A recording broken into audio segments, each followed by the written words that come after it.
अस्सलाम वालेकुम। Kaif one FAR 1 की रिवीजन क्लास स्टार्ट हो गई है। पार्ट ए शुरू करते हैं।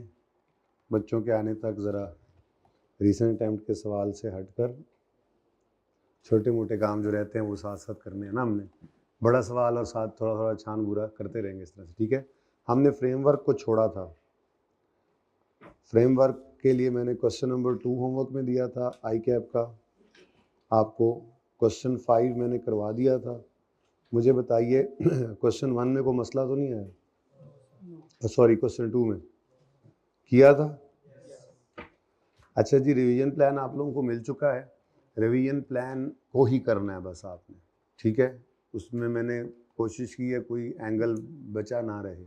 अब जैसे IS 16 है, अब बच्चे वो पहले 70 सवाल करने बैठ जाएं, कोई वैल्यू एडिशन नहीं है। बात समझ आ रही? उसमें से भी जो करने वाले 2 4 5 है मैंने लिख दिए, ठीक है। तो आपने सिर्फ रिवीजन प्लान को फॉलो करना है अब प्रेप लीव्स के अंदर। और रिवीजन प्लान में कोशिश बस ये करनी है कि एक सवाल एक सीटिंग में हो जाए, एक टॉपिक के सवाल एक सीटिंग में हो जाए, ठीक है। तो अब इसमें यह है कि आपको रिवीजन प्लान भी मिल गया, बीच में एक दिन ब्रेक भी है।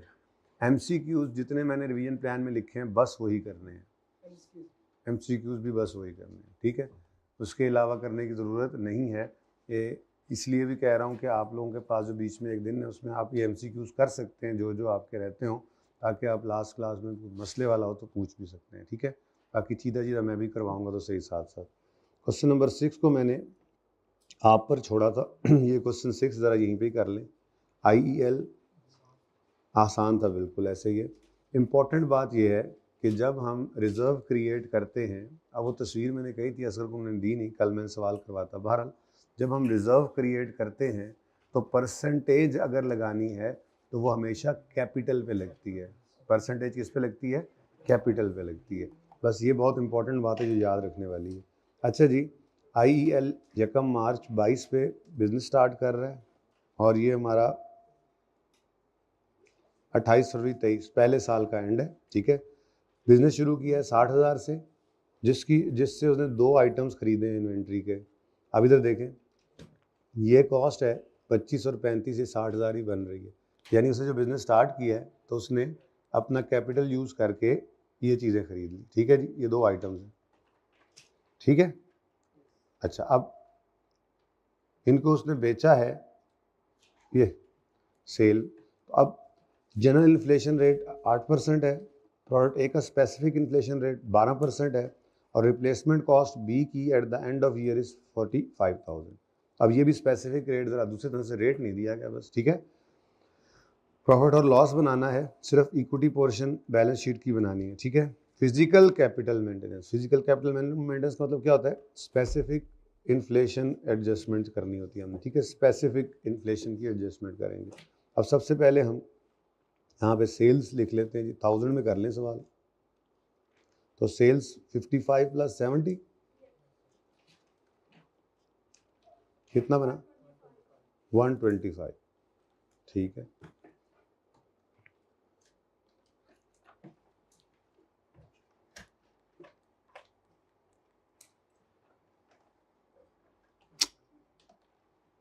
जी 125 आ गया इसका सेल्स का टोटल। लेस करेंगे हम इसमें से cost of sales. Cost of sales, अब 2 ही यूनिट्स खरीदे थे, 2 ही बेच दिए, कोई ओपनिंग नहीं कोई क्लोजिंग नहीं, तो जो परचेज वही कॉस्ट ऑफ सेल, डायरेक्ट लिख दो। 25 + 35 60 बन गया, वही जो कैपिटल उसने लगाया था सारा, ठीक है। प्रॉफिट कितना आ गया? 65। अब इस प्रॉफिट सारे के सारे को रिटेन्ड अर्निंग में फेंकने की बजाय इसमें से करंट कॉस्ट रिजर्व क्रिएट कर लेते हैं। लाल रंग से किया था हमने, मुझे याद पड़ रहा है कल, करंट कॉस्ट रिजर्व। अब ये करंट कॉस्ट रिजर्व है तो ए के लिए हमें, अगर ए हमने दोबारा खरीदनी है, जो पहले 25 रुपये की, 60 में से 25 रुपये की ए खरीदी थी, यानी कि कैपिटल 25 रुपये का किस पे लगा था? ए पे। अगर हमने ए को दोबारा खरीदना है तो 12% महंगाई हो जानी है इसकी। हमने कहा यार इसका मतलब है 25,000 का 12% अलग करके रख लें। और बी के बारे में उसने इंफॉर्मेशन कैसे दे दी? जो पहले 35 का खरीदा था 45 का है, आप परसेंटेज इसकी भी निकाल सकते हैं, लेकिन ज़रूरत नहीं है। 35 माइनस यानी 45 माइनस 35 कर लें, यानी कि 10 इसके लिए मज़ीद हमें चाहिए होगा स्पेसिफिकली, तो ये भी ठीक है। तो बताएं जी टोटल क्या बन गया 13। तो 13 रुपीज़ को रिज़र्व में फेंक दें, करंट कॉस्ट रिज़र्व में, जो बाकी बचे वो आपका प्रॉफिट। कितना 52 का प्रॉफिट आ गया। ठीक हो गया जी। अच्छा, उसके बाद आपका फाइनेंशियल पोजीशन आ जाएगी। एक्सट्रैक्ट्स बनाने इसके सिर्फ इक्विटी का पोर्शन उसने कहा है। हमने तो पूरी बैलेंस शीट बना दी थी ना, कैश भी आ सकता है ना बीच में, इन्वेंट्री तो बची नहीं थी, तो रुपीज़ इन थाउजेंड्स ये भी ले लेते हैं। अब इक्विटी के अंदर ये एज ऑन 28 फरवरी वो ऊपर फॉर द ईयर था, ठीक है। अच्छा, अब इक्विटी के अंदर जो वो घर से लेकर आया था शेयर कैपिटल वो कितना था 60, शेयर कैपिटल 60, लेकिन फिर हमने इसको मेंटेन करने के लिए इसमें करंट कॉस्ट रिजर्व डाला था। नॉर्मली इन्फ्लेशन रिजर्व हम जनरल वाले को कहते हैं, बहरहाल इससे फर्क नहीं पड़ता, आप सिर्फ रिजर्व भी लिख दें काम चल जाए, ठीक है, परसेंटेज सही लगी हुई हो, ठीक है। करंट कॉस्ट रिजर्व 13 क्रिएट कर लिया, और ये जनाब प्रॉफिट की तो बाद में बात करेंगे, हमारा कैपिटल हो गया मेंटेन अपने स्पेसिफिक इन्फ्लेशन रेट्स, यानी अब हम वही बिजनेस कैरी ऑन कर सकेंगे। कितना बन गया जी 73। ये कैपिटल है, अब ये कैपिटल का हिस्सा बना है, इसको कहते हैं कैपिटल मेंटेनेंस, कैपिटल मेंटेन किया। बाकी कहाँ फेंक देंगे रिटेन्ड अर्निंग्स में, जो प्रॉफिट बचा है अब उसका जाके बर्गर खा सकता है। इदरीस आ गया, कबूतर के अंडे, अब्दुल्ला तो नहीं आ गए थे, अभी नहीं आया, आया बैठा, तुमने कहा है ना, देख लो, बगैर देखे मुझे पता लग गया था कि तुम आ गए। मैं पहले वहाँ पर नोट कर रहा था जब फॉर्मेट एनपीओ के सवाल का, तो सोच रहा था अब्दुल्ला नहीं आया अभी तक, मैं उदास हो गया था तुम्हारे लिए। हाय अल्लाह यार, बस देख लो यार, पता है मैंने आगे क्लास के स्टार्ट में बताया कि जब मैसेज किया ना, मैसेज ग्रुप में मैसेज किया ना, मैसेज क्लासेस का, क्लासेस तो पहले से ही कम्युनिकेटेड है, पर होते हैं ना कुछ बच्चे जो कई दिनों से क्लास में आए ही नहीं होते, उनको पता नहीं तो क्या चल रहा है दुनिया में। तो सीएमए क्लास के अंदर एक बच्चे ने, आप सही, मुझे वो ग्रुप में अस्कर ने भेजा मैसेज, सही उसने ना मेरी धुलाई की हुई थी, इतना जल्दी शुरू किया था फिर भी ख़त्म नहीं कर रहे, रिवीजन अभी जारी है।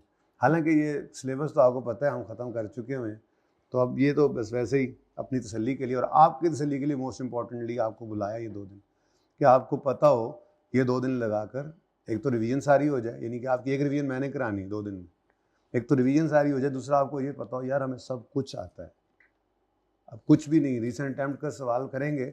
मैंने रीसेंट अटैम्प्ट आपको बस गलती से नहीं, खैर वो पर्पजली था, एनपीओ का सवाल जो टेस्ट में दिया था कि क्योंकि बहुत करीब आ गए थे हम एंड के कि ये तो कराना ही है, वरना मैं तो खुद भी नहीं देखी थी अपनी ये रीसेंट अटैम्प्ट, और आप लोगों के सामने ही अभी करेंगे हम रीसेंट अटैम्प्ट, तो देखेंगे कुछ 95% से ऊपर चीज़ें वो हैं जो जैसी आपने की हुई होगी, तो 2-4-5% हो भी सकती हैं, सामने आएंगी तो देख लेंगे।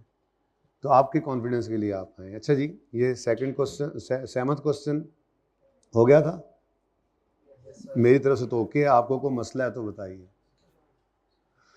अच्छा, उसके बाद इससे एमसीक्यूज आपको होमवर्क में दिए थे, उससे पहले इस दूसरे सवाल के अंदर जिस पॉइंट में मसला था वो मैंने आपको बता दिया, लेकिन फिर भी आपको किसी में मसला है तो कितने बच्चों ने इसको अटैम्प्ट किया था, पढ़ने वाले ही आए माशाल्लाह, कोई मसला तो नहीं आया सेकंड में, जहाँ पे वो बता दीजिएगा, क्योंकि ये डिस्कस करने ला नहीं, ये सारा जोर पीछे लगा चुके हैं जी। 5th में, when economic benefit arise over several accounting periods and the association with income can only be decided on broad terms, expenses should be recorded in profit or loss for each accounting period on the basis of systematic and rational allocation procedure। वो कहता है कि अगर आपको किसी cost जो आपने इनकर की हो उससे बेनिफिट काफ़ी सालों के ऊपर फैल कर आना है, ठीक है, तो फिर एक्सपेंसेस को भी पीएनएल के अंदर हर साल के लिए अलग अलग लेके जाना चाहिए किसी एक सिस्टमैटिक बेसिस पे। क्या ये बात सही नहीं? यही तो कहते थे मैचिंग कॉन्सेप्ट को। मैचिंग कॉन्सेप्ट यही तो था कि अगर एक कॉस्ट आपने आज, एक एसेट आज लिया, ये एसी आज खरीदा, कॉस्ट तो आज इनकर हो गई, लेकिन इससे फ़ायदा अगले 5 साल पे आना है, तो उसकी डेप्रिसिएशन को भी 5 साल पे बांटते थे, सारी की सारी कॉस्ट एक्सपेंस आउट नहीं करते थे। ज़रा मुश्किल अंग्रेजी लिखी हुई थी। Got it? इसको कहते हैं मैचिंग कॉन्सेप्ट। ये मैचिंग कॉन्सेप्ट है, यही मैचिंग कॉन्सेप्ट है जिसका ख्याल रखते हुए हमने बहुत सारे यहाँ पर भी टॉपिक किए थे। जी चलें आगे। और इस सवाल में नहीं। नंबर 3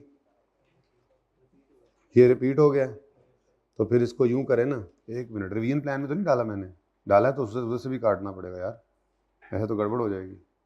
मतलब देख लें आपके पास है रिवीजन प्लान।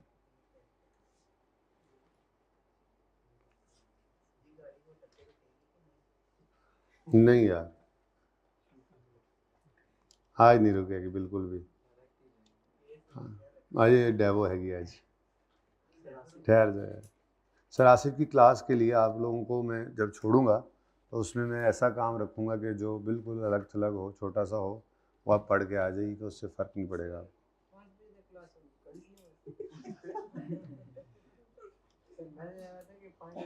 हाँ ना, वो CMA को असल में आप लोगों को कल टेक्स्ट पढ़ना था, इस वजह से सर ने कहा कि मुझे दे दें आप 1 दिन के लिए, तो मैं फिर 3 दिन पे जो बांटा हुआ था उसको मैंने फिर 2 दिन पे लेकिन फुल डे कर दिया। CMA कल होगा। कौन सा ये टॉपिक था? फ्रेमवर्क था भाई, मैं सही कर लूँ, आप भी फिर देख लीजिए, इसको ना करिएगा। देखें अब एक सवाल के लिए भी मेरा दिल है, 1, 2 और 3 मैंने लिखे हुए। ये कौन सा सवाल है? फ्रेमवर्क 3 है ना, ये रिपीट हुआ है, इसलिए इसको यहाँ से उड़ा दें।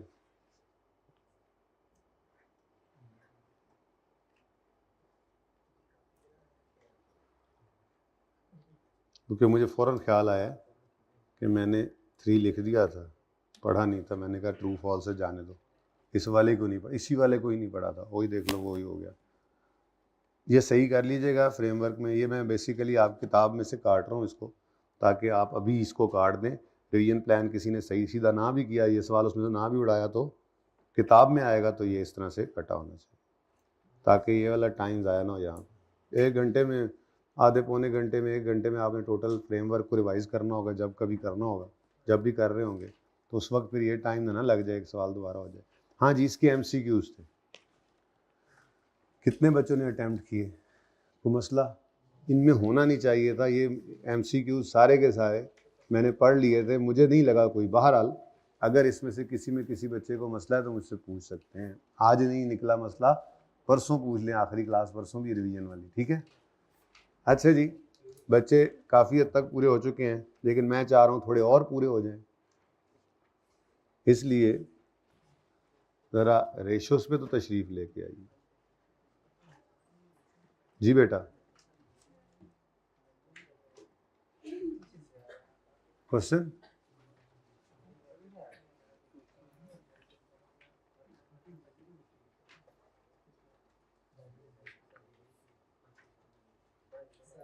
जी बेटा, फिर हार गए? कितना को करीब है?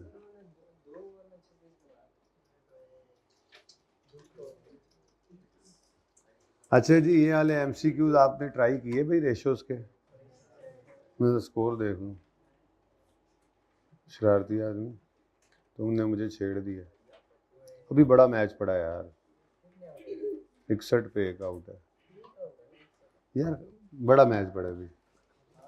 अच्छा जी, please please please please please please please please please,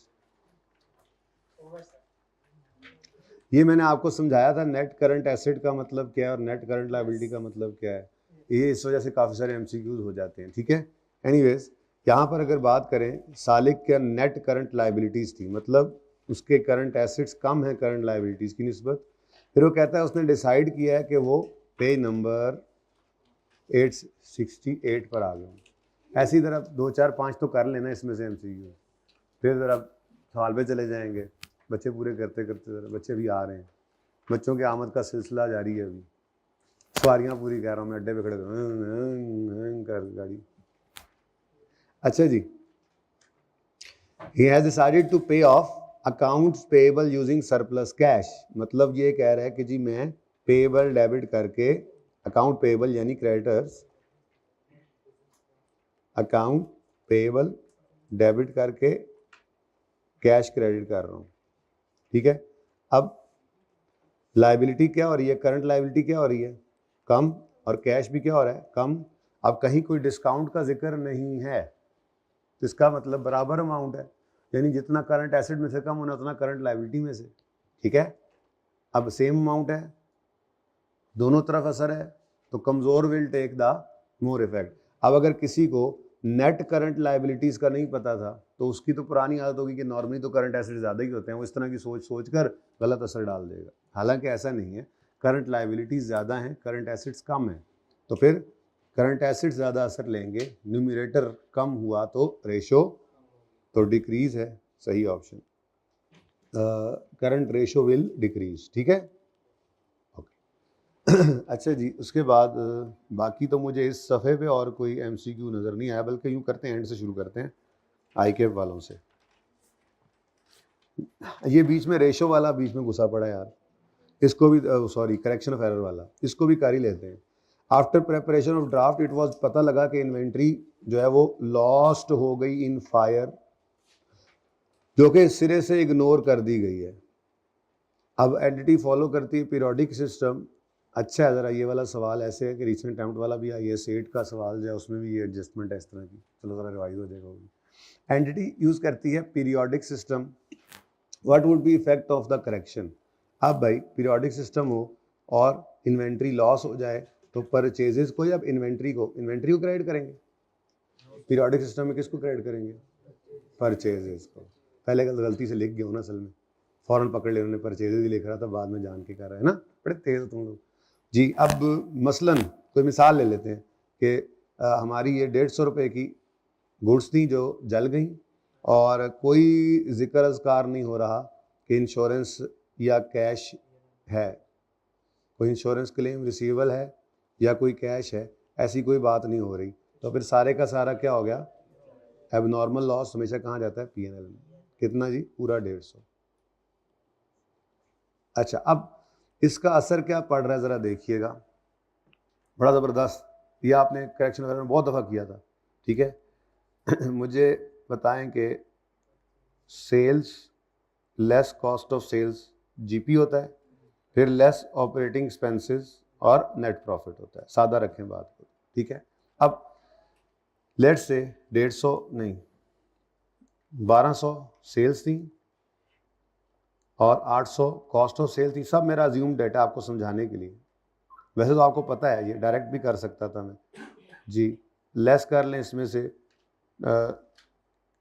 150 कर लें भाई, नहीं यार 150 सेम हो जाता है ना, 180 रुपये, 200 रुपये, 250 रुपये, थोड़ा ज़रा मुनासिब कर रहा हूँ। नेट प्रॉफिट कितना आ गया, अच्छा अब इधर देखो, फिर वही 150 आ गया, बदतमीज़, 260 करो, 140। अच्छा अब इधर देखो, ये परचेज की कमी है, परचेज का कम होना इधर कॉस्ट ऑफ सेल को हिट करेगा ना। कॉस्ट ऑफ सेल मैंने ओपन करके नहीं रखी, आपको पता है कॉस्ट ऑफ सेल का मतलब होता है opening plus purchase less closing ना, तो ओपनिंग और परचेज की फिगर जो है वो कॉस्ट ऑफ सेल के डिब्बे में ऐड होती है। समझ आ रही है बात, समझ आ रही है सबको, ना समझ आए जहाँ पे रोक देना आपने, अगर आज भी अगर आपने ना रोका तो फिर तो ये बहुत देर हो जाएगी। कोई बात नहीं समझ आती तो अभी रोक लेना, कोई मसला नहीं। थोड़े से तो माशाल्लाह हम बच्चे हैं आपस में, मैं भी बच्चा हूँ आज तो जी, सिलेबस ख़त्म हो जाए ऐसी ऐसी होती है, दिमाग है नहीं तो बंदा, लेकिन फिर भी आप देखोगे हर टॉपिक में जाके कुछ ना कहीं पे थेरी छोड़ी हुई है, कुछ ऐसी छोटी मोटी चीज़ें हैं जो उमूमी तौर पे मतलब कोई ऐसी लाइबिलिटी नहीं है कि चीज़ें समझा दी जाती हैं ना, तो आप रीडिंग रिवीजन प्लान में डालिए, सिर्फ उसको जस्ट रीड करना होता है। लेकिन कुछ चीज़ें ऐसी हैं, मेरी तसल्ली वार यही होती है कि एक बार फिर भी मैं गुजार दूँ वहाँ से, ठीक है ना, तो रिलैक्स टाइम गुजारें जी। मैं आपका तो अब काम शुरू हुआ है। अच्छा जी, परचेजेस क्या हो रही हैं, कम, परचेज का कम होना कॉस्ट ऑफ सेल को बढ़ाएगा, कॉस्ट ऑफ सेल का बढ़ना जीपी, परचेज कम हुई है, हाँ कॉस्ट ऑफ सेल कम होगी, कॉस्ट ऑफ सेल कम होगी तो जीपी बढ़ेगा। अब जीपी कितने से बढ़ गया, 150 से, ठीक है। अब इस जीपी का बढ़ना नेट प्रॉफिट को क्या कर देगा, बढ़ा देगा, कोई मसला।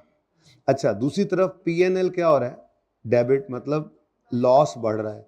लॉस का बढ़ना, अब जीपी से नीचे ऑपरेटिंग एक्सपेंसेस के अंदर ये लॉस होगा, अदर, बल्कि अदर एक्सपेंसेस कहना चाहिए, मैं यूं कह लेता हूं, ऑपरेटिंग एक्सपेंसेस को भी नहीं छेड़ते, अच्छा नहीं लगता, आपको पढ़ाया हुआ है कैश फ्लो के अंदर कि ऑपरेटिंग एक्सपेंसेस के अलावा होता है ये, तो यहाँ पर जैसे ही, लेकिन ऐसे मज़ा नहीं आता, मैं ऑपरेटिंग एक्सपेंसेस, अदर एक्सपेंसेस, चलो अदर एक्सपेंसेस, अदर एक्सपेंसेस भी मेरे पास हैं, 10 रुपये के अदर, 10 रुपये के अदर एक्सपेंसेस थे, ठीक है जी, ये फिर बदल गया एक बारी। अब पीएनएल क्या हो रहा है जी, डेबिट, पीएनएल का डेबिट होना जीपी के बाद है, ठीक है, पीएनएल का डेबिट होना, पीएनएल का बढ़ना, लॉस का बढ़ना, ऑपरेटिंग एक्सपेंस का बढ़ना, मैं ऑपरेटिंग एक्सपेंस को यहाँ बढ़ा रहा हूँ, ऑपरेटिंग एक्सपेंस का बढ़ना, बोलो, प्रॉफिट को मैंने 150 से प्रॉफिट बढ़ाया, एक्सपेंस बढ़ाया, तो उसकी वजह से अब यहाँ पर भी ऐसे ही लिखना चाहिए था, चलो ये तो जीपी को लिखा हुआ, मैंने यहाँ पे यूँ लिखा कि कॉस्ट ऑफ सेल क्या हुई थी, 150 से कम, जिस वजह से जीपी बढ़ गया, जीपी का बढ़ना नीचे नेट प्रॉफिट पे भी इम्पैक्ट डाल गया। उसके बाद अदर एक्सपेंस 150 से बढ़ा, एक्सपेंस का बढ़ना प्रॉफिट को कम कर गया। अब अगर आप गौर फरमाएं तो इसका असर क्या पड़ रहा है, इन टोटल इसका असर क्या पड़ रहा है, ये प्लस माइनस तो एक दूसरे को क्या कर रहे हैं, बात समझ आई है।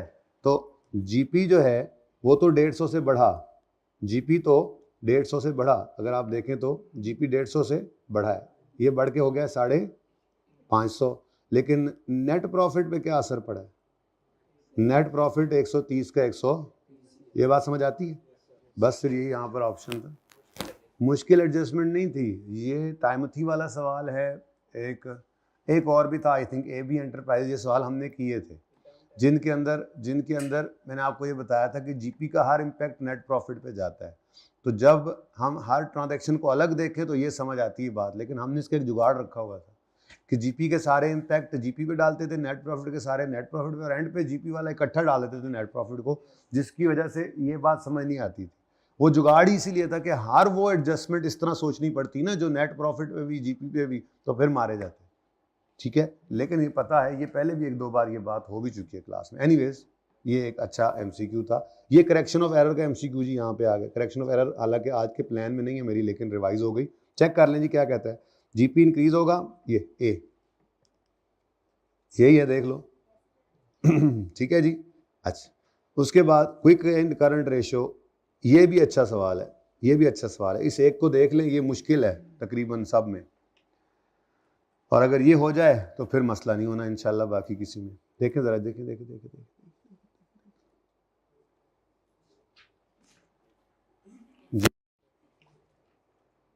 लो हो गया तुम्हारा एक और आउट, तो मैं तो स्कोर बताता रहूंगा, तुम पढ़ाई पे ध्यान दो। Quick and current ratio of a business on 31 December were 1:1 and 1.25:1। If inventories at the date amounted to 45 million, वैसे चांसेस थोड़े कम है जरा रेशियो के, एमसीक्यूज के बड़े सवाल के चांसेस ज़्यादा, लेकिन ये एमसीक्यूज इतने इंपॉर्टेंट होते हैं, और बल्कि हैं रेशियोज के, कि यहाँ से भी कुछ सवाल आपके तैयार, मतलब कोई ना कोई सवाल की चीज़ तैयार ही हो रही होती है एमसीक्यू में। एमसीक्यू वो चीज़ है कि जब आप वो कर लेते हैं किसी भी टॉपिक के, तो आप तसल्ली से कह सकते हैं कि अब ये टॉपिक तैयार है। पूरा टॉपिक जब तक तैयार नहीं होता आप एमसीक्यू नहीं कर सकते उस टॉपिक, छोटी छोटी चीज़ें होती हैं, बहुत छोटी छोटी चीज़ें भी होती हैं उसमें, ठीक है। तो एनीवेज, बच्चों के इंतज़ार में हम एमसीक्यूज करी जा रहे हैं, बच्चे हैं कि आ नहीं रहे, अहमद भी आ गया, पक्की सवारियाँ पूरी हो रही हैं मेरी आज तक हैं। अच्छा जी, सुनो सुनो सुनो सुनो भाई, वो कह रहा है करंट लाइबिलिटीज बता दो। अब करंट लाइबिलिटीज पूछ रहा है भाई, ना बोलो ना यार, करंट लाइबिलिटीज का पूछ रहा है, साथ करंट रेशो क्विक रेशो दे दी है, और जो चीज बताई है वो है इन्वेंट्रीज। अब जरा 1 मिनट के लिए सोचें, 1 मिनट के लिए सोचें क्या करना चाहिए। करंट रेशो उसने बताई है 1.25:1, जिसको आप 125% रेशो 100% कह लें, जो भी कह लें, एक ही बात है ना। यानी अगर करंट लायबिलिटी 100 हैं तो करंट एसेट्स जो हैं वो 125 के हैं। अच्छा, लेकिन उसने हमें बताई क्या चीज़ है, इन्वेंट्री। चलो थोड़ा और ऊपर आ जाओ, तुम भाई इधर आ जाओ। ये अच्छा एमसीक्यू, इस तरह के फिर बहुत सारे एमसीक्यूज आपके और भी होते चले जाएंगे। इसमें भी शायद मसला आया हो आप लोगों को। कितने बच्चों ने इसके एमसीक्यू सारे किए हैं? जरा हाथ खड़ा करें ताकि मैं देखता तो पूछूं तो क्या इस एमसीक्यू में मसला आया? हाँ, देखो मैंने भी आइडेंटिफाई किए हुए हैं, फिर भी मेरे आइडेंटिफाइड में से भी अगर कोई ऐसी चीज़ निकल आती है जो मैंने नहीं बताई और आपको मसला आया था, तो आपके लिए वो मसला ही है, आपने खुद पूछ लेना है। लेकिन जी क्विक रेशो में इन्वेंट्रीज नहीं होती, ठीक है? तो क्विक एसेट्स अगर 100 हैं तो क्विक अपना करंट लायबिलिटीज भी कितनी है? 100। अब मैं कहता हूं जी current asset over current liabilities जो हैं वो 125% बटा 100% है, ऐसे ही है। और क्विक एसेट्स की डेफिनेशन, क्विक एसेट की रेशो बन गई quick assets over current liabilities, जिसका मतलब 100/100। अब गौर करें तो मैं कह सकता हूं कि क्विक एसेट्स और करंट एसेट्स में फर्क किसका होता है? इन्वेंट्री का, ठीक है। अच्छा, अगर ₹45 मिलियन उसने बोला है मेरे इन्वेंट्रीज हैं, ₹45 मिलियन क्या हैं? इन्वेंट्रीज हैं, तो फिर ये 45 मिलियन जो है ये कितने परसेंट होगा? क्यों 25%? कैसे? नजर आ रहा है कि क्विक एसेट्स और करंट एसेट्स में फर्क कितना है? 25% का। मतलब क्विक एसेट्स, और ये मैं परसेंटेज लिखूं या समझ आ रही है? ये परसेंटेज ऊपर लिखी हुई तो थी, परसेंट, ये लो। क्विक एसेट्स 100% है, करंट एसेट्स 125%, दोनों में फर्क किसका होता है? इन्वेंट्री का। तो इन्वेंट्री इसका मतलब है 25% है, तो डिवाइडेड बाय गिवन अमाउंट को डिवाइड करो उसकी परसेंटेज से, और हमें जाना है किस पे? किसी एक तरफ चले जाओ, 100 निकाल लो, 100 निकाल लो, वही 100, ये वाला, ये 100 निकालो, तब भी बात वही है आपको जी, हमने तो एसेट वाला 100 निकालना है, तब भी वो उसी के बराबर निकलेगा ना, ठीक है। तो आंसर क्या आ गया? 1। अब बेशक इसको सीधा करके घर पे कभी टाइम हो तो, वैसे अभी टाइम आपके पास कहाँ बचा है, आप लोग इसको चेक भी कर सकते हैं रेशो में रख के। 180 मिलियन अगर करंट लायबिलिटीज हैं तो 180 ही करंट एसेट हैं, और फिर इन्वेंट्री ऐड करें, रेशियोज के आंसर वही आएंगे, ठीक है। तो ये जनाब आपका एमसीक्यू नंबर कौन सा हो गया? नंबर 40, ठीक है।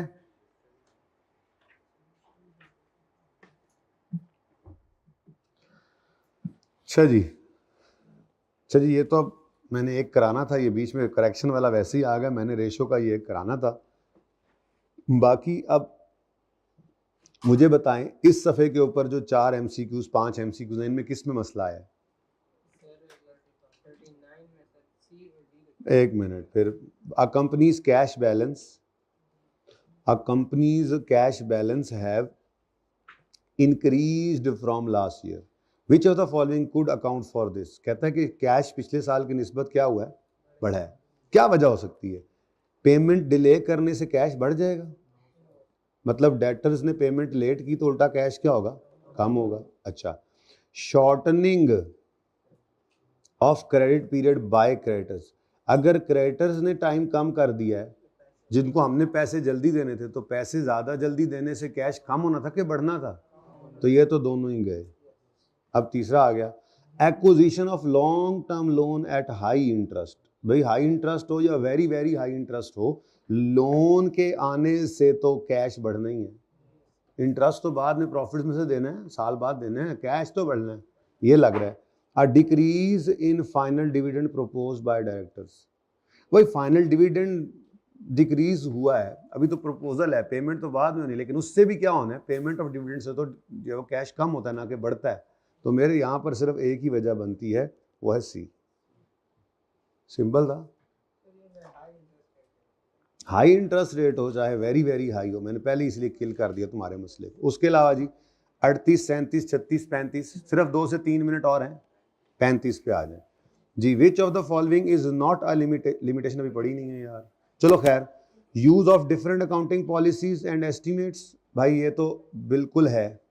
Use of different formulas for calculating ratios, ये भी है। Different inflation rate different years, companies pursuing different क्या होना चाहिए? पढ़ लें लिमिटेशंस या रहने दें, यहीं से आंसर कर लें? अभी पढ़ानी है लेकिन अभी नहीं, अभी बस फ्रेश अब थोड़ा सा। तो इसको अभी आपने कहा जी मैं ज़रा सर ज़रा पढ़ा लेंगे तो उसके बाद फिर इसको हम देख लेंगे, ठीक है? हाँ जी, उसके बाद 31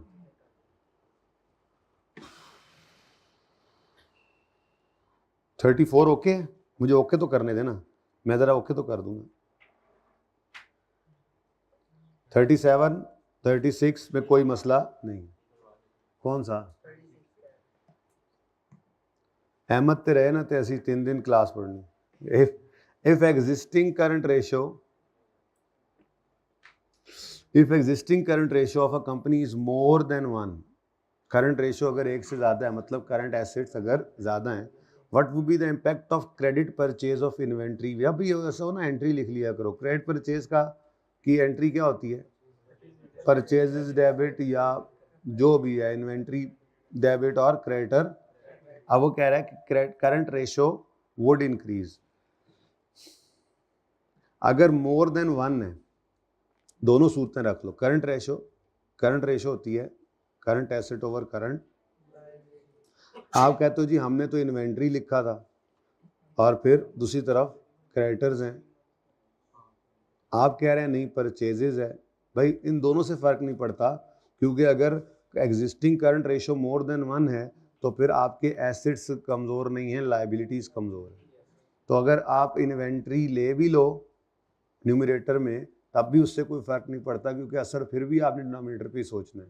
पीरियोडिक अज्यूम करो या परपेचुअल करो। अब अगर आपका क्रेडिटर बड़ा है, लाइबिलिटी बढ़ी है, तो लाइबिलिटी का बढ़ना रेशो वुड डिक्रीज। खुद भी सोचो भाई कुछ। अच्छा कौन सा कह रहे थे आप लोग? क्या लिखा हुआ है? मैंने कौन सा? करंट रेशियो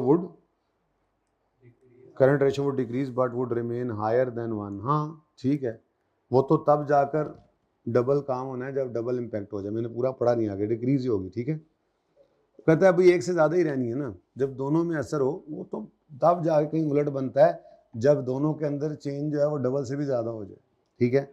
अच्छा जी,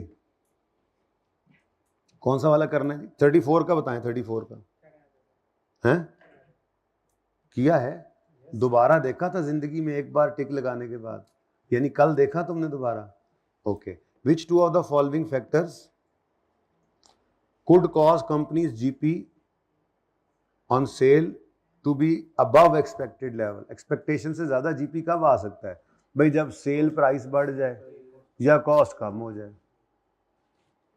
over statement of closing inventories. अच्छा, क्लोजिंग इन्वेंट्री के बढ़ने से भी स्टॉक बढ़ेगा। Sales with were higher than, देखो ना मैंने कहा कॉस्ट बढ़ जाए, कॉस्ट ऑफ सेल बढ़ जाए या सेल बढ़ जाए या कॉस्ट ऑफ सेल कम हो जाए।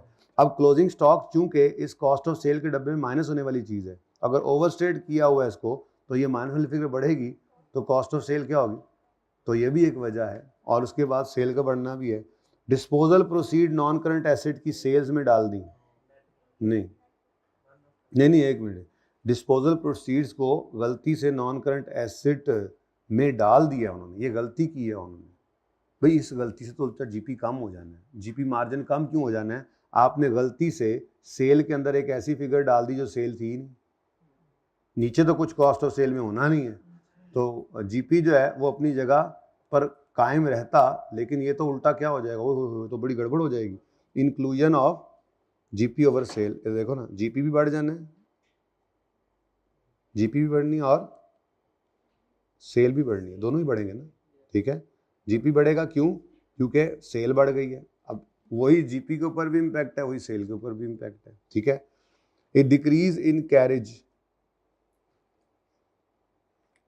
Cause GP to sell above the expected level. कहता है एक्सपेक्टेशन से ऊपर चला जाए। क्यों? Decrease in carriage charges borne by company on goods sent to customer, ये तो होता है सेलिंग एक्सपेंस। अच्छा, अब ये तो नहीं आना। अब रह गए तीन में से वो कह रहा है कौन से दो हों? तो over statement of closing inventory, closing stock के बढ़ने से कॉस्ट ऑफ सेल कम होनी है, कॉस्ट ऑफ सेल कम होने से जीपी जीपी बढ़ेगा, सेल अपनी जगह कायम रहेगी। चेक करना पड़ेगा, जीपी बढ़ रहा है, ग्रॉस प्रॉफिट अमाउंट में बढ़ रहा है, सेल अपनी जगह कम है। चेक कर लें या बस मान लोगे? चेक कर लें या मान लोगे? ये तो ठीक है। अच्छा, sales were higher than expected. GP margin तो तब चेंज होता है जब ये एग्जिस्टिंग मार्जिन से ऊपर सेल हो। यहाँ पर ये नहीं लिखा हुआ कि सेल हुई है मोर देन एक्सपेक्टेड जो कि एग्जिस्टिंग मार्जिन से ऊपर थी। ये हमने एग्जाम्पल में किया था कि अगर एग्जिस्टिंग मार्जिन के ऊपर ही सेल बढ़ेगी तो आपकी जीपी की अमाउंट तो बढ़ेगी, ग्रॉस प्रॉफिट अमाउंट में तो बढ़ेगा, जीपी रेशियो नहीं बढ़ती। जाके चेक कर लें, मैं एपी वैक वाले सवाल में भी एग्जाम्पल बनाई थी, आप यहाँ पर लिख कर देख लें। अगर आपने 2 सेल के अंदर यूनिट्स 2 बढ़ाए हैं तो कॉस्ट ऑफ सेल भी तो उसी तरह से 2 की बढ़नी है। अब जीपी की अमाउंट तो बढ़ेगी, जीपी परसेंटेज नहीं चेंज होती, इसलिए सेकंड नहीं सिर्फ थर्ड ही था, सेकंड और फोर्थ नहीं बनता। ठीक है, थर्ड क्यों है? थर्ड के बारे में बताया ना कि जीपी भी बढ़ा और सेल भी बढ़ी, लेकिन सेम अमाउंट से बढ़ी है ना, तो जीपी ऑलरेडी क्या होता है? जीपी ऑलरेडी क्या होता है? कम ही होता है सेल से। वो कौन सा बिजनेस जिसमें ग्रॉस प्रॉफिट सेल से बढ़ा? तो प्रॉफिट तो हुआ ही ना, तो लॉस हो जाता है। ठीक है, तो ग्रॉस प्रॉफिट अगर है तो कमज़ोर तो ग्रॉस प्रॉफिट ही है। अब आपने एक चीज़ जो है वो गलती से डिस्पोजल प्रोसीड्स को गलती से सेल में डाल दिया, उस वजह से जीपी बढ़ गया, सेल भी बढ़ गई, तो कमज़ोर कौन है? जीपी, तो इसलिए वो भी इंक्रीज। तो ये सी और डी। चलें आगे, चलें जी। 33 okay, 32, 31। Debtor turnover of 6 times means, debtor turnover 6 दफा का मतलब क्या है? 1/6 of debtor are collected in 1 month. अजीब सी बात, क्या मतलब? डेटर्स का 6वां हिस्सा हर महीने आता है? ऐसी कोई बात नहीं। Average debtors are collected in, नहीं 6 मंथ अगर होते तो 2 टाइम्स होता, ये भी नहीं। Average debtors are collected in 2 months, ये सही लग रहा है। अगला भी पढ़ लें फिर फैसला कर लेते हैं। Average debtors are collected 2 times in a year, नहीं 2 टाइम्स नहीं है, 6 टाइम्स। अब तो खुद ही उसने कर दिया, तो C is the correct option. जी भाई, which 2 of the following companies are most likely to face? देखो ऐसी जो चीजें होती है ना, जो जवाब देखते हो ना वही होता है। अब मैं बता देता हूँ, आपके बहुत सारे गवर्नमेंट डिपार्टमेंट्स ऐसे होंगे, कंपनीज होंगी, बिजनेस तो नहीं कर सक रहे वो, मतलब वो लॉसेस में हैं, लेकिन हुकूमत के पास पैसा बड़ा होता है, कैश फ्लो का मसला उनको नहीं होता। जहन में रखिए, आपका हर हुकूमती इदारा तो लॉस में जा रहा है, लेकिन उनके सारे काम चल रहे हैं, तनख्वाहें मिल रही हैं उनको, वो बैंकरप्ट तो नहीं होते, क्योंकि हुकूमत है, हुकूमत से लोन ले लेते हैं, हुकूमत पैसे दे देती है। तो एक लॉस मेकिंग गवर्नमेंट ऑर्गेनाइजेशन जो है उसको कैश फ्लो की प्रॉब्लम नहीं होती, चाहे वो लॉस मेकिंग भी है। गवर्नमेंट ऑर्गेनाइजेशन है तो गवर्नमेंट ऑर्गेनाइजेशन को कैश फ्लो का कौन सा मसला है? नहीं समझ आ रही है बात? ऐसे नहीं होता क्या? गवर्नमेंट ऑर्गेनाइजेशन पीआईए कितने सालों से लॉसेस में चली जा रहा है, पर चली जा रहा है। ठीक है, पाकिस्तान रहते समझ नहीं आ रही, तो बाहर के मुल्क में बैठे होते तो फिर मसला था। तुम कहते ये कैसे हो सकता है? A company which has recently sold parts of operation to concentrate, हाँ भाई इन्होंने अभी अपना एक पूरा हिस्सा ऑपरेशंस का बेच दिया, तो कैश ही कैश होना है इनके पास, तो प्लांट बेच, मशीनरी बेच, लोहा बेच, लैलन बेच, इनको भी कैश फ्लो का प्रॉब्लम नहीं। Reasonably profitable long term establish with no expansion plan, इनको ही मसला नहीं आता। मसला इसी को होता है जो शोखा होने लगा है। प्रॉफिटेबल रिटेलर है लेकिन about to embark on ambitious expansion plan, मतलब मैंने अखीर कर देनी है जी, मैंने पाकिस्तान के हर शहर में आउटलेट खोलना ही है। ओ भाई एक एक करके कर लो, पागल हुए हो? अच्छा खुद भी कुछ किया करो, ऐसी बातें जो ना खुद करने वाली होती। हाँ जी, 28 करके बस बहुत देर हो गई, अब घंटा इसी पे लग गया, तो हमने यही करना है क्या? और 28 सॉरी 30 में को मसला, 28 में भी नहीं है तो खैर है, पता नहीं मैंने क्यों निशान लगाया था, क्लास पढ़ते हुए शायद लगाया था। 28 में मसला है तो बताएं, चलो फिर बस करो अब इसको। अब इससे ऊपर वाले सफ़ों में जो मसला है इंशाल्लाह फिर किसी और ब्रेक में, किसी और अड्डे पे, यानी कि ब्रेक के बाद आते हैं बच्चे, देर से आए तो हम फटाफट कर लेंगे, ठीक है? अच्छा जी, अभी ये रेशोज चलेगा थोड़ा सा, इसमें 1-2 सवाल भी ऐसे ही हम डिस्कस कर लेंगे। मेरा दिल है अब फ़िलहाल आप आ जाएं, ज़रा रीसेंट अटेम्प्ट की तरफ आते हैं। रीसेंट अटेम्प्ट में जो बच्चे सवेरे सवेरे आए हुए थे सवेरे सवेरे जो आए हुए थे अच्छे बच्चे जो थे, यानी कि 7 बजे मैं पहुंचा तो 3-4 बच्चे आए हुए थे, मैं 6:59 पे पहुंचा। तो मैंने उनसे कहा ये जो बच्चे हैं ये फैसला करेंगे पहला सवाल कौन सा करना। वो फिर उन्होंने कहा कि, मैंने कहा कैश फ्लो करना है या एनपीओ, उन्होंने कहा एनपीओ। तो फिर अब हम एनपीओ का सवाल करते हैं इस अटेम्प्ट का, ठीक है। अच्छा, लेकिन उससे पहले एनपीओ के चैप्टर में एक चीज छोड़ी हुई है, वो आप अब खुद ही पढ़ लें। ये देखें, आप जब पेंडिंग लिखा होता है जिस टॉपिक के बाद करना है वो दोबारा जाके देखते ही नहीं है। जैसे SOCI या IS 16 के इवन चैप्टर के अंदर को 2-3 MCQ इसलिए हमने पेंडिंग किए थे, मुझे पता है वो अब आपसे हो जाएंगे, लेकिन आप जाके नहीं देखते दोबारा उसको। ये हमने चेनी कुटी के बाद पढ़ना था उसको। ये क्या लिखा हुआ है, फ्रेमवर्क के बाद इसको पढ़ना है, मेजरमेंट। अब पढ़ोगे तो समझ आएगी। Financial statements of NPO are prepared primarily using historical cost basis of measurement whereby transaction event are recorded in fine statements at the amount of cash or cash equivalent paid or received at the fair value ascribed to them when they took place। वही historical वाला। अगली line में असल ये तो फिर भी मैं शायद समझा लेता, नॉट पेंडिंग, ये तो मैं फिर भी समझा लेता, किसी एमसीक्यू में आ सकता है बेटा ये, इसलिए मैं छोड़ नहीं सकता था इसको। छोड़ कुछ भी नहीं सकता, जो काम की चीज होगी जो कटवा दी है वो भी आपको कहीं ना कहीं बात कर दी होती है कि यार इसको छोड़ो, ये टेबल इसकी बजाय वो फलाम जो वो ट्री ले लो, ताकि कॉन्सेप्ट तो है आपके पास, ठीक है। तो ये फ्रेमवर्क में लिखा हुआ था, और असल तो ये था जिसकी वजह से मैंने ये उस दिन पढ़ाया नहीं। पहला तो मैंने पढ़ा देना था, लेकिन कैपिटल मेंटेनेंस आपके जाने भला क्या होते हैं, लेकिन अब आपको पता है, ठीक है। तो financial statements are prepared with capital maintenance measured in financial terms with no adjustment being made for effect on capital of a change in general purchasing power of currency during the period।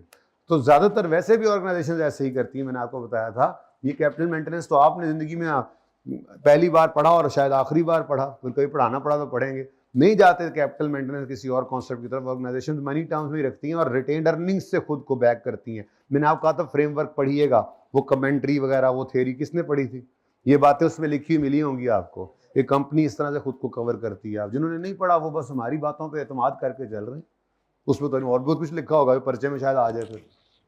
Anyways, ये एक छोटी सी चीज pending थी, ये हो गई है। और इस चैप्टर में मेरी तरफ से कोई भी चीज अब पेंडिंग नहीं है। अगर कोई मसला है तो आप मुझसे पूछ सकते हैं, जी हमें फलां चीज के अंदर मसला था, ठीक है, कोई सवाल नहीं। रिवीजन प्लान आपको मिल चुका है। रिवीजन प्लान के अलावा मैंने अर्ज किया स्टार्ट में क्लास के, अब तकरीबन सवारियां पूरी हो गई हैं। रिवीजन प्लान के अलावा आप कोई सवाल ना कीजिएगा। इवन एमसीक्यूज भी मैंने रिवीजन प्लान में लिख दिए हैं, जो काफ़ी हैं कर लेने। एमसीक्यू एक भी ना करें, टॉपिक तैयार हो तो कोई मसला नहीं होता, लेकिन फिर भी एमसीक्यू कुछ करने चाहिए। तो वो एमसीक्यूज जो मैंने रिवीजन प्लान में लिखे हैं सिर्फ वो आपने कर लेने हैं, और उनमें भी कोई मसला आता है रिवीजन प्लान, इसीलिए मैंने कल सारा दिन लगा के उसको सब बैठ कर देखा कि यार चलो आधा दिन सही यार, लेकिन साथ साथ में पेपर के साथ साथ जब इस चैप्टर में देखता ना अच्छा ये सवाल कराना है, तो फिर मैं उसके चैप्टर भी ओपन करके रिवीजन प्लान साथ ही बनाता गया। तो उसमें मैंने सारे रिवीजन प्लान देने का मकसद यही था कि एमसीक्यूज आपने करने जो मैंने लिखे हैं वो वाले, उनमें कोई मसला आ जाए तो परसों एक क्लास अभी भी बाकी है, उसमें आके मुझसे आपने पूछ लेना, ठीक है। लेकिन जिसको मसले मसाइल हो ना वो पे ज़रा पर्चे में लिख देना, ताकि एक दफ़ा मौका मिलता रहे मैं वसासत करता रहूँ, ठीक है, ओके। अच्छा चलिए जी, अब रिसेंट टाइम में एनपीओ का जो सवाल आया है ये कर लेते हैं हम।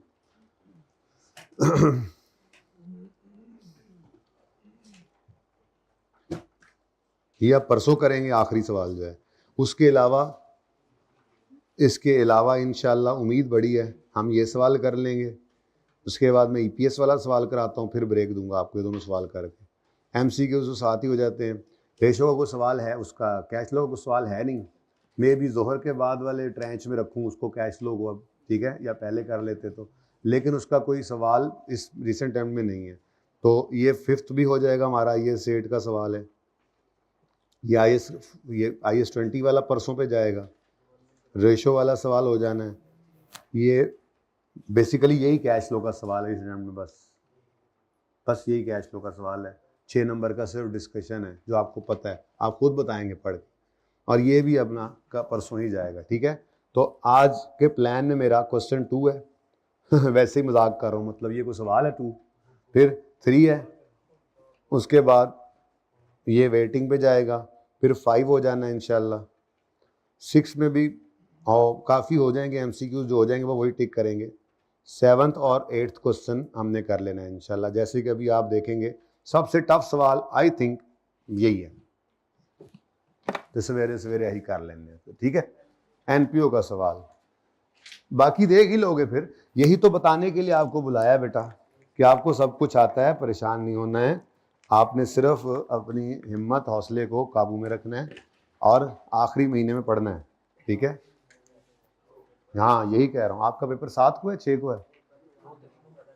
नहीं, पहला पेपर आपका नहीं, ये वाला पेपर 9 को। ये बहुत लेट होता है ना, शुरू हो जाए जान छूटती है, बंदा तो प्रेशर में रहता है। सुने जी, प्रिपेयर करें स्टेटमेंट ऑफ इनकम एक्सपेंडिचर और स्टेटमेंट ऑफ फाइनेंशियल पोजीशन 31 दिसंबर 24 की।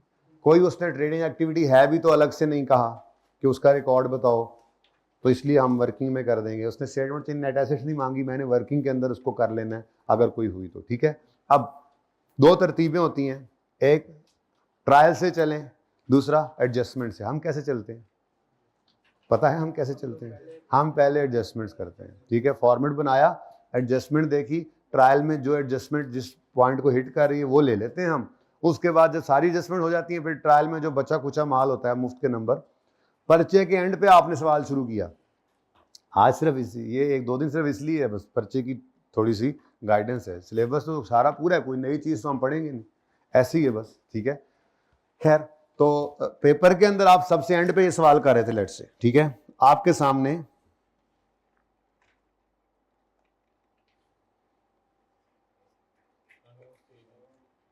क्या नोट्स नहीं है मेरे पास? दो यार भाई, कहाँ पे है कॉपीज? ये पेपर है, नोट्स कौन से पेपर है रिसेंट टाइम का? ऐसे देखो भाई, इधर कोई बात नहीं यार, अभी काम तो चलेगा, आ जाते हैं, आ जाते, कॉपीज कराइए।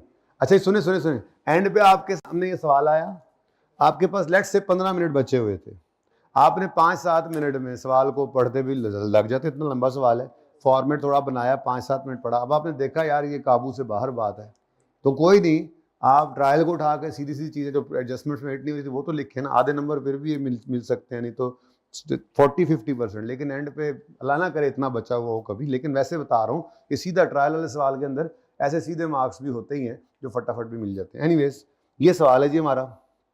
तो मैंने बच्चों के आने से पहले ये फॉर्मेट थोड़ा सा बना लिया था, फिर आगे भी मैंने कहा पता नहीं वर्किंग्स अब देखते हैं, इतना टाइम था, बच्चे आगे तो बस कर दिया। Income expenses, statement of income expenditure लिखता है एग्जामिनर, तो इसलिए हमने इनकम एक्सपेंडिचर स्टेटमेंट लिखते थे, ठीक है, अकाउंट। तो आप इसको ऐसे ही कर लीजिएगा, statement of income and expenditure लिख लीजिएगा, ठीक है। इनकम एक्सपेंसेस, फिर फंड्स हैं, non current liabilities, non current assets, current assets Allah करेगा पूरा हो जाएगा। उसके बाद statement of changes in net assets है, और फिर ज़रूरत के हिसाब से वर्किंग्स करते जाएंगे, ठीक है। अच्छा, अब सवाल को थोड़ा सा गो थ्रू कर लेना मुनासिब रहेगा। क्विकली आए हम ट्रायल की तरफ। Capital assets non current assets को कहते हैं, पता है ना? Capital assets non current assets, और इनकी अक्यूमुलेटेड डेप्रीसिएशन है। आज अलग गिवन है तो हम भी अलग से लेजर बनाएंगे या अलग वर्किंग कर लेंगे, ठीक है। यकम जनवरी 24 का मतलब ओपनिंग है, क्लियरली बताया उसने। यानी कि मैंने आपको वर्स्ट के लिए तैयार किया था कि ट्रायल में ये डेट हो ना हो पता होना चाहिए, लेकिन यहाँ पे वो क्लियरली लिखता है, वो इस परेशानी में नहीं डालता। पता है उसको अपने बच्चे का कि वो चॉइस में छोड़ के आए हुए हैं फाइनल अकाउंट्स को। लॉन्ग टर्म इन्वेस्टमेंट्स हैं, ये नॉन करंट एसेट होता है। फार्मेसी इन्वेंट्री क्लोजिंग, यानी क्लोजिंग इन्वेंट्री गिवन है, ठीक है। क्लोजिंग इन्वेंट्री को मसला करंट एसेट है, बैलेंस शीट में जाएगा, okay. Next, cash and bank balances current asset. General fund opening है, opening, statement of change in net assets में। Endowment fund for cancer patients, endowment fund भी net assets में, सोनिका में जाना है, स्टेटमेंट नहीं सोकीना में, हाँ, statement of changes in net assets. अच्छा, लॉन्ग टर्म लोन है, non current liability. Accrued expenses current liabilities. Clinical income, ये तो इनकम है। क्लिनिकल इनकम मतलब क्लिनिक पे जो इनकम आ रही होगी, हॉस्पिटल है ना, तो क्लिनिक जो चलाते होंगे वहाँ पर, तो वहाँ से इनकम आ रही है। कॉन्ट्रीब्यूशंस रिसीव्ड, बहुत कुछ इसमें होगा जैसे हुआ करता था। इन्वेस्टमेंट इनकम, कैंटीन इन्वेंट्री उसने ओपनिंग दे दी, फिर परचेजेस दे दी। याद है आपको मैंने दो तरह की वो जाके मैंने सिखाया था, ट्रायल में से दिखाया था कि जिस ट्रायल के अंदर क्लोजिंग इन्वेंट्री है उसमें परचेज की फिगर नहीं आ सकती, जिसमें ओपनिंग इन्वेंट्री उसमें परचेज की फिगर होगी और कॉस्ट ऑफ सेल आप खुद निकालोगे। तो ट्रेडिंग एक्टिविटी तो यही है ना, वो तो दूसरी इन्वेंट्री है, उसने आगे जाकर लिखा हुआ है कि ये मुफ्त में बांटने के लिए मेडिसिन है, थ्योरी के अंदर पढ़ाया था। अच्छा, ये सवाल मैंने तो देखा ना अभी बाद में, आपके टेस्ट में देते हुए तो बस दे दिया था, अभी देखा ना उससे पहले और उससे पहले और उससे पहले जब से ये स्टैंडर्ड्स आए हैं हमेशा बच्चों को ये जो इन्वेंट्री के वो नहीं पैनाडॉल और वो पता नहीं कौन कौन सी दवाइयों वाली एग्जाम्पल थी हमारी किताब के अंदर जिसमें वो करवाई जाती थी हर दफ़ा, बच्चों कहा जाता कि ये एडजस्टमेंट आ जाएगी, देख लो आ जाएगी, तो इस टाइम फिर आ गई। बच्चों को हर दफ़ा जो कहा जाता है बच्चे वो मानते नहीं है, बस आई हुई चीज़ तो दोबारा नहीं, ज़रूरी तो नहीं है, जो चीज़ सिलेबस में है नहीं आई हुई बिल्कुल आ सकती, ठीक है। खैर एनीवेज ये तो हो गया सिंपल, ओपनिंग है, परचेजेज है, क्लोजिंग बता देगा तो कॉस्ट ऑफ सेल्स निकल आएगी। कैंटीन की सेल्स भी आ गई, लो क्लिनिकल एक्सपेंसेस हैं, अच्छा ऊपर क्लिनिकल इनकम है, नीचे क्लिनिकल एक्सपेंसेस हैं, इसको इनकम में डाल देना है, इसको एक्सपेंसेस में डाल देना है। इसमें फ्री मेडिसिन भी जा रही हैं, ठीक है, फ्री मेडिसिन को अलग से हिसाब किताब रखना ही नहीं पड़ेगा। जनरल एंड एडमिन एक्सपेंसेस हैं, मार्केटिंग एक्सपेंसेस हैं और इंटरेस्ट पेड है, ठीक है। अब वो कहता है GWH also operates a pharmacy providing free medicine and a canteen, ठीक है। तो फार्मेसी ऑपरेट करते हैं लेकिन ये ट्रेडिंग एक्टिविटी नहीं है, ये फ्री मेडिसिन देते हैं। तो जब फ्री मेडिसिन देते हैं तो आपको याद है हमने रूल क्या बनाया था, लोअर ऑफ कॉस्ट और current replacement cost, lower of cost और करंट रिप्लेसमेंट कॉस्ट। लो जी, ये तो फिर पढ़ा हुआ काम आ गया है, चलो। और सेलिंग रिफ्रेशमेंट ये तो ट्रेडिंग एक्टिविटी है ना, ये कैंटीन जो है ये तो ट्रेडिंग एक्टिविटी है। अब इसका जो स्टॉक होता है वो तो नॉर्मल लोअर ऑफ कॉस्ट और NRV, ये तो IS2 के हिसाब से चलेगी, ठीक है ना। तो अगर इसकी इन्वेंट्री जैसे ये देखो फार्मेसी है, ये देखो closing values, closing inventory values of pharmacy and canteen. Pharmacy को किस पे रखोगे, लोअर ऑफ कॉस्ट और कैंटीन की इन्वेंट्री किस पे रखोगे, लोअर ऑफ कॉस्ट और NRV, क्योंकि ये तो IS2 में ही चलना है ना इसमें, ठीक है। वो तो स्पेशल चीज थी कि मुफ्त में या नॉमिनल अमाउंट लेके अगर आप मेडिसिन को डिस्ट्रीब्यूट कर रहे हैं, कोई भी चीज डिस्ट्रीब्यूट कर रहे हैं NPO, तो वो फिर उसकी इन्वेंट्री किस पे रखता है, लोअर ऑफ कॉस्ट और करंट रिप्लेसमेंट कॉस्ट, पढ़ा था ना, वही आ गया। वो कहता है ये डिफरेंट मेजरमेंट बेसिस पर है। फार्मेसी कॉस्ट है 25, लोअर ऑफ कॉस्ट और NRV है नहीं, lower of cost and current replacement 22। ओ ये तो वैसे नहीं होना, है ही नहीं ना बीच में, और ये है कोई नहीं, कॉस्ट नहीं रहेगी क्योंकि लोअर क्या लेना था, लोअर क्या लेना था, कॉस्ट में से या करंट रिप्लेसमेंट कॉस्ट में से जो हो, तो हमारी करंट रिप्लेसमेंट कॉस्ट। अब हमारी इन्वेंट्री बैलेंस शीट में किस पर नजर आनी चाहिए, 22 पर, जबकि इस वक्त फिलहाल ट्रायल में इन्वेंट्री कितने गई, ये पड़ी है, किस पे पड़ी है, ओके, यानी उन्होंने इन्वेंट्री किस पे रखा हुआ है। अब ये इन्वेंट्री कम होगी, एडजस्टमेंट कह रही है इन्वेंट्री 22 पे ले जानी है, तो 3 रुपए से इन्वेंट्री क्या हो जाएगी, कम। अच्छा, इन्वेंट्री की कम होने से कॉस्ट ऑफ सेल नहीं है, ये सेल बस समझाने के लिए कह रहा हूँ, जो ज़्यादा किया हुआ था कि आपकी क्लोजिंग स्टॉक कम करते थे, इन्वेंट्री कम करते थे, तो कॉस्ट ऑफ सेल और फिर GP कम, लेकिन ना तो ये GP है ना कॉस्ट ऑफ सेल है, सादा सी बात है। जो एक्सपेंसेस हैं वो ये फ्री मेडिसिन वाले एक्सपेंसेस है ना, इन एक्सपेंसेस को हम क्या कर लेंगे, बढ़ा लेंगे इस अमाउंट से, ठीक है, सही है। 3 रुपए से एक्सपेंस बढ़ जाएगा, यानी कि इसकी एंट्री क्या करनी है, देखो हमने राइट डाउन करके इन्वेंट्री को लेके आना है किस पे, 22, तो 3 रुपए से इन्वेंट्री को कम करना है, तो फार्मेसी इन्वेंट्री फॉर फार्मेसी ये क्रेडिट होगी 3 से, डेबिट किसको करूं, एक्सपेंस को। कॉस्ट ऑफ सेल तो है नहीं ना, ये सेल होती नहीं है, सिंपल, कॉस्ट ऑफ सेल भी तो एक्सपेंस ही है, ठीक है। तो क्लिनिकल एक्सपेंस जहां पर वो कह रहा है, क्लिनिकल एक्सपेंस क्यों कर रहा हूं, क्यों कह रहा है इन्हीं एक्सपेंसेस के अंदर ही वो मेडिसिन वाला भी पड़ा हुआ है, तो ये एंट्री पड़नी, एक्सपेंस को बढ़ा देगी और इन्वेंट्री को कम कर देगी, बस डबल एंट्री होगी, ठीक है। दूसरी तरफ आए तो दूसरी तरफ कैंटीन है, अब कैंटीन में लोअर ऑफ कॉस्ट और NRV ने चलना है, तो कॉस्ट क्या है 11, लोअर ऑफ कॉस्ट रहना भी क्या है, ओके, तो ये तो ना हुआ, ये होगा। अच्छा अगली बात, ये तो वैसे ही इसके अंदर होते ही नहीं ना, ये तो कॉन्सेप्ट ही कोई नहीं था IS2 के अंदर, ये तो कोई चक्कर नहीं, ऐसे ही है। अच्छा अब हमारी इन्वेंट्री ये ट्रायल में नहीं गिवन, ट्रायल में ओपनिंग गिवन है, लेकिन हमने चूंकि कैंटीन का तो ट्रेडिंग अकाउंट है ना, कैंटीन का ट्रेडिंग अकाउंट, तो हम तो इन्वेंट्री का लेजर बना रहे होंगे कैंटीन का, तो क्या करेंगे बोलो, ओपनिंग लेंगे, अभी ओपनिंग गिवन है, परचेजेस लेंगे और क्लोजिंग वही ले लेंगे ना जो हमने लेना है, तो कॉस्ट ऑफ सेल हमारी अभी निकलनी है, वो हम खुद ही निकाल लेंगे, सही वाली ही निकल आएगी। ठीक है, समझ आ गई बात की, ये एडजस्टमेंट 1 है।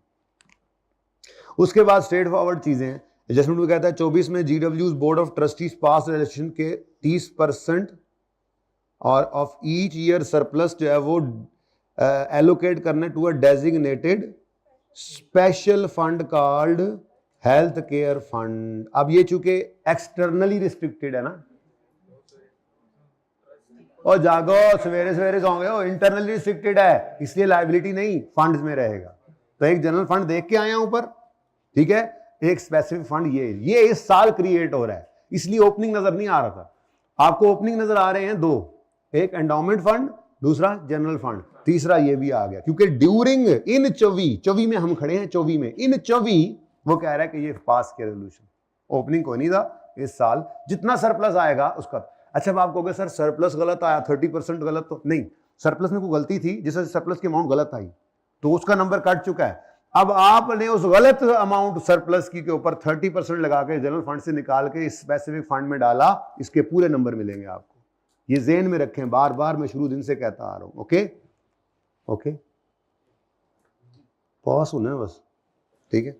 अच्छा जी, इन्वेस्टमेंट इनकम में 2 मिलियन पड़ा है जो कि एक्सटर्नली रिस्ट्रिक्टेड है कि एंडोमेंट फंड में डालना है। यार किया हुआ है ये काम यार, प्रोफेशनल स्पोर्ट्स क्लब किया हुआ था, याद है सवाल, ठीक है। तो वो कह रहा है कि 5 में से 2 मिलियन एंडोमेंट में जाना है, ठीक है, ये काम भी हमने करना सीखा था। तो एंडोमेंट फंड में जाना है, तो फिर बाकी कहाँ जाएगा, बाकी फिर बस इनकम में डाल दो, इनकम एक्सपेंडिचर मैं यूँ लिख देता हूँ सिंपल, वहाँ पे इनकम में। No adjusting entries have been made for accrued expenses of 2.5. Accrued admin expenses, तो admin expense debit और payable credit को मसला, ये कहता है ये एंट्री नहीं हुई तो कर लो। एक्रूवल की एंट्री नहीं हुई, उन्होंने कहा एक्रूवल भी बच्चों को पढ़ाकर भेजते हैं उस्ताद, 2 दिन 3 दिन लगा के, जरा टेस्ट तो करें, लिफ्ट कराते हैं नहीं कराते।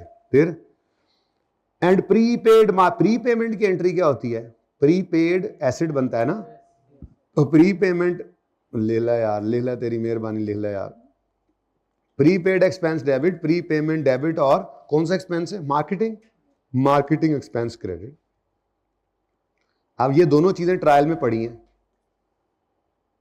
Prepaid marketing debit, marketing expense credit, कितने से, ये दोनों ट्रायल में पड़ी हैं चीजें, वहां से उठाओ, वहां से एडजस्टमेंट हो जाएगी जब कर रहे होंगे सब, ठीक है। कंट्रीब्यूशन रिसीव्ड, बहुत आसान, कंट्रीब्यूशन रिसीव कंप्राइजेज फॉलोइंग, कहता है ये जो ऊपर ढेर सारी बड़ी फिगर आ रही थी ये, यार तुम उस्ताद जरा नीचे नहीं आ जाते ऐसे,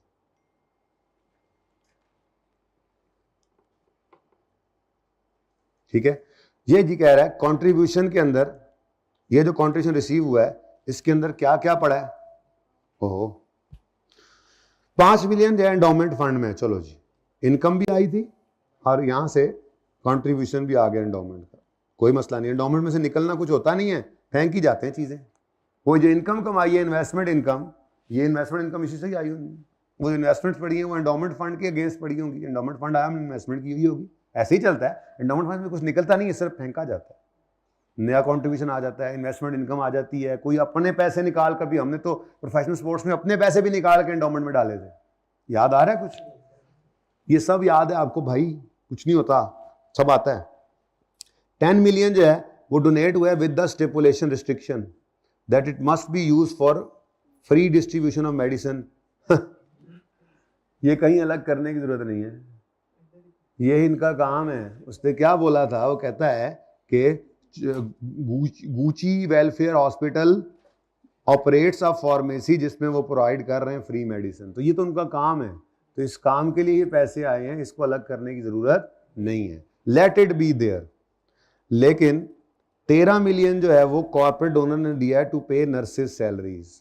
ओह, ये भी तो का भाई अस्पताल में नर्सों की सैलरीज ही होनी है, और क्या होना है, ये भी जनरल ऑपरेशंस के लिए है, लेकिन एक्सटर्नली रिस्ट्रिक्टेड है तो क्या हुआ, जनरल ऑपरेशंस के लिए है ना, जनरल ऑपरेशंस के लिए, अगले साल के लिए है। मुसीबत ये है अगर इसी साल के लिए होता तो जान दो जान दो जान दो जान दो, जाने दो इनको भी। लेकिन मसला क्या था, फॉर द ईयर 25 है, तो इसको फिर आपको यहां से इनकम में भी नहीं डालना, इसको आपने फिलहाल लायबिलिटी में रखना है। कितना, 13 ये लायबिलिटी बनेगा, लायबिलिटी है, एक्सटर्नली रिस्ट्रिक्टेड है, अगले साल। छोटी सी एग्जांपल की थी एक, जब आपने अगले दिन आके पूछा भी था कि सर बिल्डिंग को कह रहे हैं कि बेचकर या पता नहीं पैसे जो है वो जनरल, हाँ पैसे जो उन्होंने दिए एक बंदे ने तो जनरल ऑपरेशंस के लिए दिए हैं, लेकिन बच्चों ने ये गौर नहीं किया कि उसमें लिखा हुआ 3 में मिले हैं 4 और 5 के लिए। तो मैंने कहा था 4 और 5 में, ये मेरे ख्याल सवाल भी तुमने किया था जहां तक मुझे याद पड़ता है, सचमुच मुझे ऐसे महसूस हो रहा है,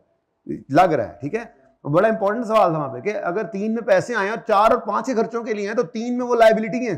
हमने उस एग्जाम्पल में किया भी था, वो एग्जाम्पल शुरू में पढ़ी होनी है, अगर कहोगे तो दिखा दूंगा, लेकिन की हुई एग्जाम्पल फायदा कोई नहीं, ठीक है। आपको भी याद आ रही होगी एग्जाम्पल, होमवर्क में देखे अगले दिन डिस्कस किया था, बच्चों ने सवाल पूछा था कि सर जनरल ऑपरेशंस के लिए पैसे आ रहे हैं, वो कह रहे हैं कि ये रिस्ट्रिक्टेड कंट्रीब्यूशन है। तो मैंने कहा वो अकल के नहीं, आंखों के नहीं, वैसे ही मजाक में अंधे जो हो, आप देखो तो सही, 3 में खड़े होकर 4 और 5 के पैसे मिले तो 3 में तो वो लायबिलिटी है, ठीक है, ओके।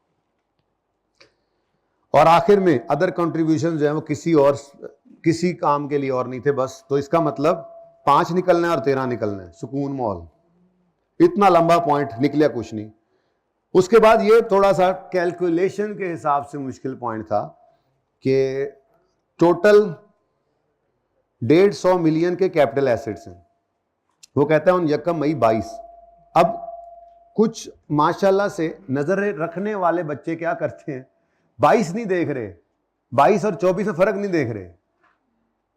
यकम मई 22 का मतलब है पिछले से पिछले साल खरीदी थी या जो भी था, एक्वायर किया था हॉस्पिटल बिल्डिंग को। GWH एक्वायर्ड आ हॉस्पिटल बिल्डिंग, एक बिल्डिंग एक्वायर की थी इन्होंने, ठीक है, फॉर 100 मिलियन, ठीक है।